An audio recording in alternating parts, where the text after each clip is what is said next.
이 헌법과 국가기관, 대통령과 행정부에 대해서 학습하겠습니다. 우선 행정이 무엇인가 살펴볼게요. 행정이란 국민의 복리 증진을 위해 국회가 먼저 법을 제정을 하죠. 국회가 만든 그 법률을 집행하고 정책을 만들어서 실질적으로 실행하는 것을 행정이라고 합니다. 이를 담당하는 국가기관을 행정부라고 하죠. 예를 한번 들어보겠습니다. 여러분들이 점심시간에 맛있게 먹고 있는 그 급식은 지금은 무상급식이죠. 2021년부터 전국 초중고 학생에게 무상급식을 시행하고 있기 때문에 여러분들이 돈을 내지 않고도 누구나 맛있게 점심을 먹을 수 있게 된 것입니다. 처음에는요, 2010년도에 서울시에서 바로 서울시장이 초등학교 5, 6학년을 대상으로 무상급식을 실시했습니다. 그 학생들의 경제적인 여건에 상관없이 모두 다가 모든 학생이 영양을 섭취할 수 있도록 서울시에서 무상급식이라는 정책을 만들어낸 거죠. 바로 이런 것이 행정부가 하고 있는 일입니다. 행정부는 우리나라의 살림을 담당하는 곳이라고 생각하시면 됩니다. 그러면 그 행정부는 어떻게 조직이 되어 있을지 한번 볼게요. 행정부의 최고 우두머리, 행정부의 수반, 바로 누굽니까? 바로 대통령이죠. 대통령은 행정부의 최고 책임자입니다. 그리고 국무총리는요, 행정부의 각 부서를 관리 감독하고 대통령의 국정 운영을 보좌하는 역할을 합니다. 현재 우리나라는 대통령이 부재한 상황이죠. 그래서 바로 국무총리가 대통령 대리직을 맡고 있습니다. 국무회의는요, 정부의 어떤 정책이나 법률을 개정안을 내놓거나, 그 다음에 나라의 살림을 할 수 있는 그 예산안, 이러한 아주 행정부의 중요한 사항들을 심의하는 기관이 바로 국무회의예요. 여기에서 중요한 것은요, 국무회의는 의결기관이 아니라 심의한다라는 것입니다.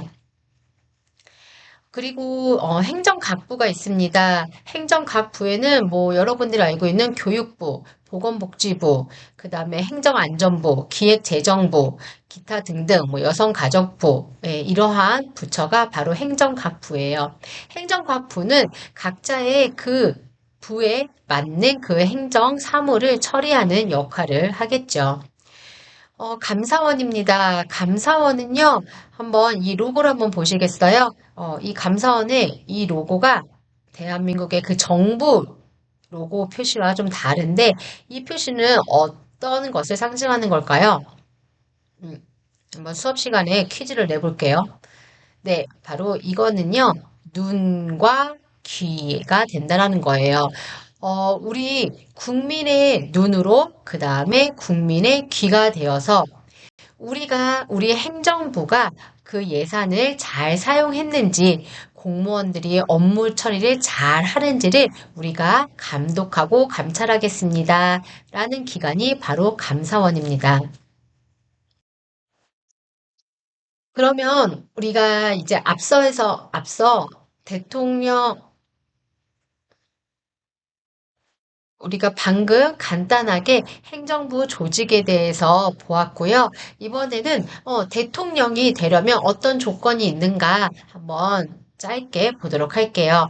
대통령 선거에 입후보하기 위해서는요. 선거일 현재 몇 세? 40세에 달해야 합니다.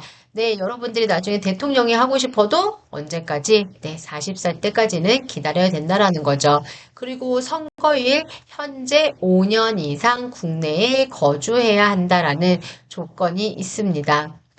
그리고 대통령의 임기는 어떻게 돼요? 헌법 제70조에 보면은 임기는 5년으로 한다, 중임을 할 수 없다. 중임이란 거는요, 2번 할 수 없다라는 거예요. 그래서 우리나라는 단임제죠. 한 번 할 수 있고요. 5년으로 임기가 끝납니다.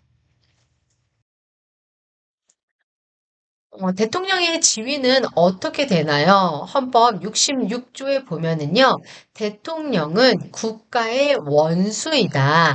그리고 이 원수란 뜻은 뭐예요? 이것도 으뜸 원자예요. 머리가 된다라는 거죠.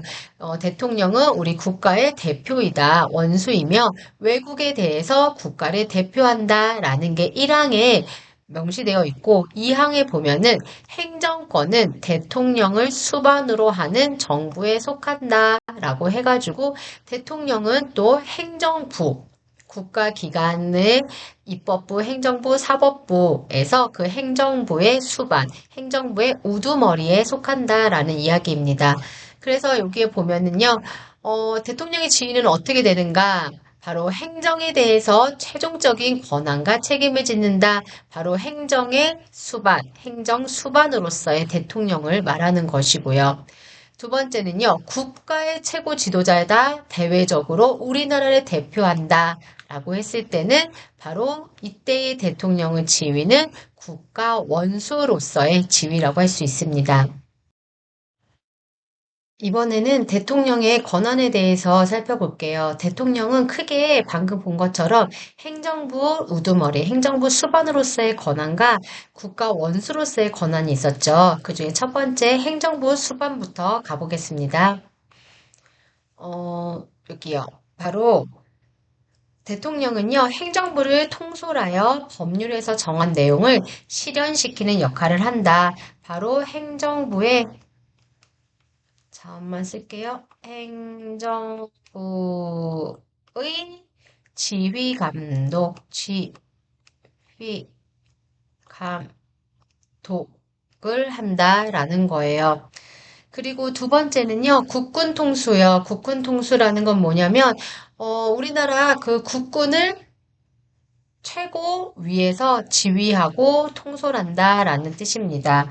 그 다음에 세 번째는 국무총리, 국무위원, 행정각부의 장관들을 임명하거나 해임할 수 있는 권한이 대통령에게 있습니다. 바로 고위, 공무, 원의 임명과 해임을 할 수 있습니다. 우리 지난 시간에 국회 때 배웠었죠. 얘들아, 국무총리를 대통령이 임명하는 건 맞아요. 그런데 그 임명할 때 반드시 누가 동의를 해줘야 된다고 했죠? 바로 누구요? 네, 국민의 대표인 국회가 동의를 해줘야 된다고 했었죠. 그러면서 행정각부의 장관들은 인사청문회까지는 하지만 국회의 동의까지는 받지 않는다. 또 같이 이야기했었어요. 그 다음에 네 번째는요, 대통령령 제정이에요. 우리나라의 헌법 체계를 보면은요, 보세요. 여기 제일 최고법이 뭐예요? 헌법이지요. 그 다음에가요, 법률이에요. 그 법률 밑에요, 시행령이 있습니다. 바로 이 시행령에 해당하는 것이 대통령령, 부령, 장관령 이런 것이 있어요. 우리가 국회에서 법률을 만들잖아요. 근데 이 법률은 굉장히 포괄적으로 표현이 되어 있고요. 국민의 어떤 권리와 의무에 대해서 기본적인 사항을 넣었다면은 이제 그 법률을 가지고 행정부에서 실질적으로 내가 일을 하기 위해서는 조금 더 구체적인 사항들이 포함이 시켜야 되는 거예요. 바로 그랬을 때 어떻게 해요? 대통령이 명령을 제정해서 공포할 수 있다라는 것입니다.